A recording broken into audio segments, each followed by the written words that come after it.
Et oui, les pierres, les cailloux, partout sur les côtes, sur le mont Lozère, les pêches, les trucs. Tout ça, les gens qui viennent des plats pays, ça les étonne un peu, il paraît. Et même des fois, il y a des gens qui se demandent comment toutes ces pierres sont arrivées là, comment elles ont été sculptées, comment ces paysages étranges, parfois inquiétants, ces trous, ces avennes, tout ça, ça s'est formé. Alors bien sûr, il y a des géologues, des savants qui vous expliqueront la dolomie, le calcaire dolomitique, l'érosion différentielle, tout ça, c'est le fruit du hasard. Bon, ils n'ont pas beaucoup d'imagination, ces gens-là. Et parfois, il est intéressant d'écouter aussi les histoires qui se racontent. Les histoires qui expliquent comment ces paysages se sont formés. Et moi, j'ai eu envie ce soir de vous en raconter quelques petites bribes. Il y a des histoires justement de pierres qui ont des formes bizarres. On entend parler d'un drôle de lion qui veille au-dessus de la vallée du Lot, vers Balsiège. On entend parler d'un couple d'amour, Roméo et Juliette, qui s'embrassent infiniment, dans la montée du Causse de Moline. On entend parler aussi d'un drôle de moine, un moine qui pisse au-dessus de Vébron. Je ne sais pas si vous l'avez vu celui-là. Et puis, du côté de Vébron, on entend parler d'une femme qui est là, au bord de la falaise, en regardant vers la comble hospitalier. Et cette femme, elle est droite et elle a l'air de filer la laine pour l'éternité.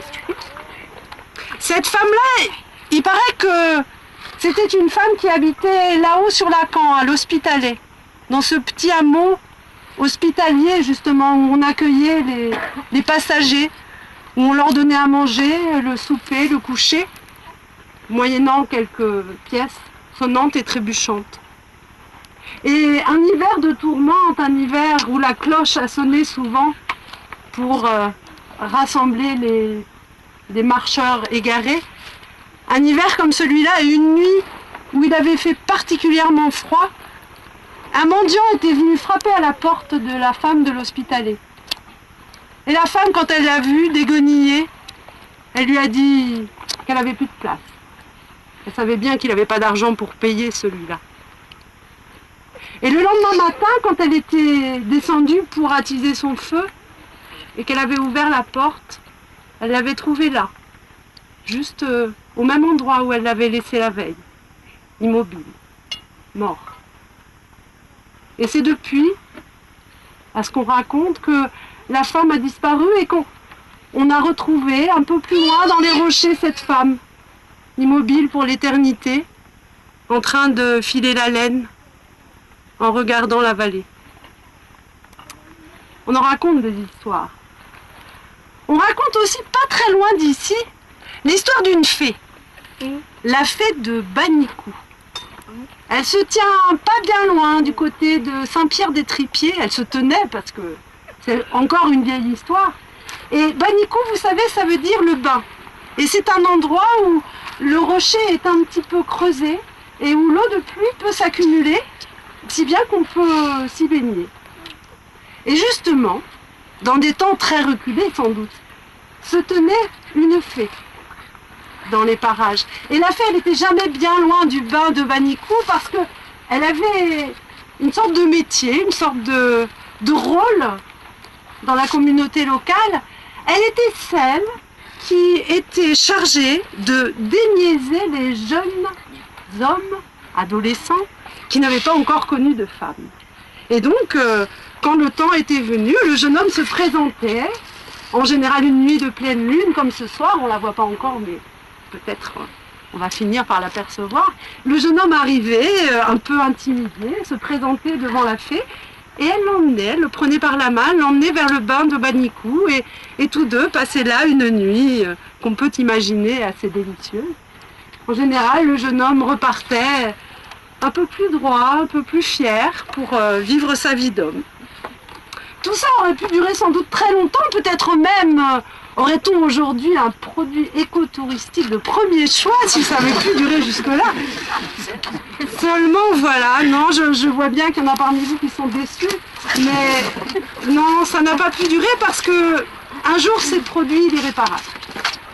Un jour, un homme d'âge un peu mûr, qui avait femme et enfant, qui n'était pas du tout un jeune adolescent à déniaiser, s'est amouraché de la fée et est retourné la voir quelques fois, en gardant son troupeau justement dans les environs. Et puis une fois, le troupeau est rentré à la bergerie sans son maître. Et la femme, voyant le troupeau revenir seul, a cherché, a appelé aux alentours, et puis elle a suivi le chien. Et le chien l'a guidé. Il l'a guidé justement vers le trou d'eau de Banicous. Et là, caché derrière un buis, dans la lumière de la lune, elle l'a vu.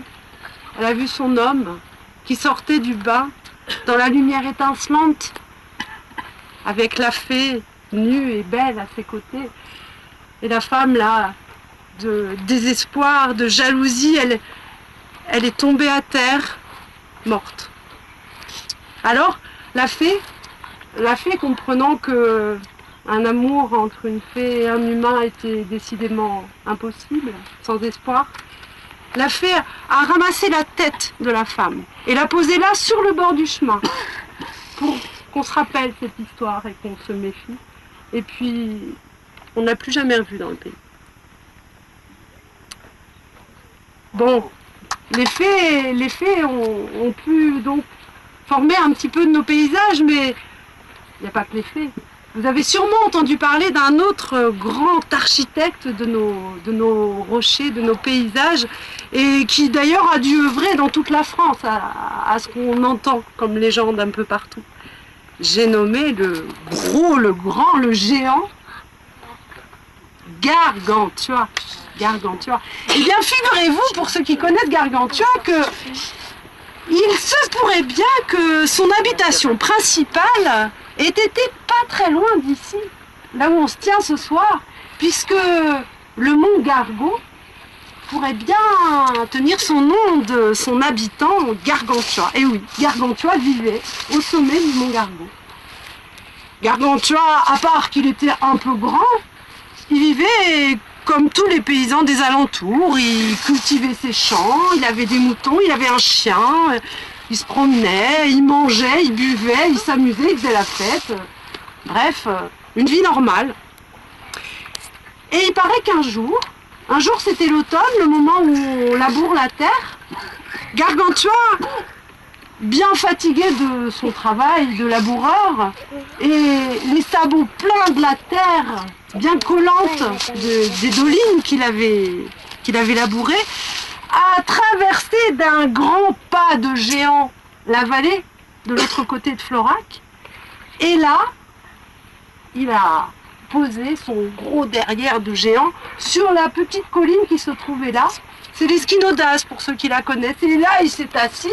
D'ailleurs, l'Esquinodase, elle a une forme un petit peu incurvée. Il semblerait qu'elle en ait gardé quelques traces. Il s'est assis là et puis il a décrotté ses deux sabots. Et il en est resté là aussi quelques signes dans le paysage. Vous avez peut-être déjà vu ces deux petits monticules bien arrondis que sont les deux puèches des Mondons. Et bien voilà, c'est l'argile qu'a laissé Gargantua en décrottant ses sabots. Et puis Gargantua, il a fait bien d'autres choses encore dans les environs, et il paraît qu'une fois, il lui a pris l'idée d'aller randonner dans les gorges. Et oui, vous voyez que c'est là aussi, le tourisme d'aujourd'hui n'a rien inventé. Et donc ce jour-là, il s'est engagé dans les gorges. Il a trouvé une pierre très allongée, un peu en forme de bâton, et comme il avait son chien, il a eu envie de lancer le bâton pour le faire ramener à son chien, qui devait être de taille à peu près intéressante, un peu comme Gargantua. Vous imaginez donc la taille du chien, la taille du rocher. Et donc avec ce rocher, d'abord il a voulu éprouver sa solidité, et puis il en a donné un petit coup comme ça dans le sol. Et c'est comme ça que la grotte de Roqueblave, pour ceux qui la connaissent, s'est creusée comme ça en un instant. Et puis il a lancé son bâton beaucoup plus loin dans les gorges. Et puis donc, voilà notre Gargantua parti à grands pas dans les gorges pour rejoindre son chien bien plus loin, presque du côté des vignes. Et là, bon, quand même, comme il était vraiment très large, il avait un petit peu du mal à circuler, il se cognait au rocher de part et d'autre. Et il a posé un genou d'un côté, du côté du causse de Sauveterre, un autre genou de l'autre côté, du côté du causse Méjean. Et puis tout d'un coup, il a eu soif, il s'est penché, vous imaginez la scène, le derrière un peu en l'air, et le voilà qui boit dans le Tarn à grosses goulées. Il paraîtrait qu'il n'y a plus eu d'eau pendant un moment après ça. Et puis il s'est redressé, le temps avait passé, c'était presque la nuit. Il y voyait plus très clair et il avait faim. Alors, il a retrouvé son rocher de tout à l'heure, là, le grand rocher en forme de bâton. Il l'a repris. Il a décroché une étoile, il n'y en a pas encore ce soir, mais il a décroché une étoile, il l'a posée au bout pour y voir assez clair pour aller à la pêche. C'est ce jour-là qu'il a inventé la pêche à la luminade, qui est une pêche où on éclaire l'eau pour faire venir le poisson. Peut-être certains d'entre vous connaissent. Ça s'est pratiqué très longtemps dans les gorges. Et donc le voilà à chercher du poisson. Et puis ma foi, comme ça mordait pas trop comme ça, avec sa main en forme de râteau, il a creusé comme ça, il a fait comme un râteau, comme un tamis. Et en faisant ça, il a réussi à attraper toute une masse de truites qu'il a mangé à grandes goulées. Et à ce moment-là, quand même, il a laissé là aussi quelques traces de son travail, puisque pour ceux qui connaissent les gorges, ça a laissé le pas du souci. C'est un endroit où il y a un amoncellement de rochers comme ça, assez étrange. Et maintenant, vous savez pourquoi. Bon, il y en a qui expliquent ça autrement. Allez savoir quelle est la vraie solution. Il y en a qui disent que c'est Sainte-Énimie, vous avez peut-être entendu parler, vous savez, Sainte-Énimie, la fille du roi d'Agobert, qui était arrivée là pour soigner sa lèpre, qui finalement était restée là, et qui a passé sa vie à lutter contre le démon. Seulement le démon était toujours dans les parages, à tenter ses nonnes, et au bout d'un moment, Sainte-Énimie n'en pouvait plus, et donc elle a décidé, toute femme faible qu'elle semblait être, elle a décidé de chasser le démon en lui courant après. Et donc voilà Sainte-Énimie courant dans les gorges derrière le démon qui court, et le démon allait lui échapper en plongeant au gouffre du Tarn. Et à ce moment-là, Énimie aurait, dit-on, appelé à la rescousse les rochers alentours. C'est à ce moment-là qu'un énorme rocher du coin qui s'appelait Roquesourde a dévalé la pente et hop, est tombé sur la queue du démon, et oui. Et à ce moment-là, il y en avait une autre un peu grosse au-dessus qui s'appelle Roque-Aiguille et qui a appelé de sa grosse voix de rocher « Hé, est-ce qu'on a besoin de moi ?» Et Roquesourde a répondu « Non, non, c'est bon, je l'ai attrapé !» Alors Roque-Aiguille, un peu vexée mais rassurée, a gardé la pose et resté exactement dans la position où elle était à cet instant-là, quand même toujours prête à intervenir au cas où il y aurait besoin un peu plus tard.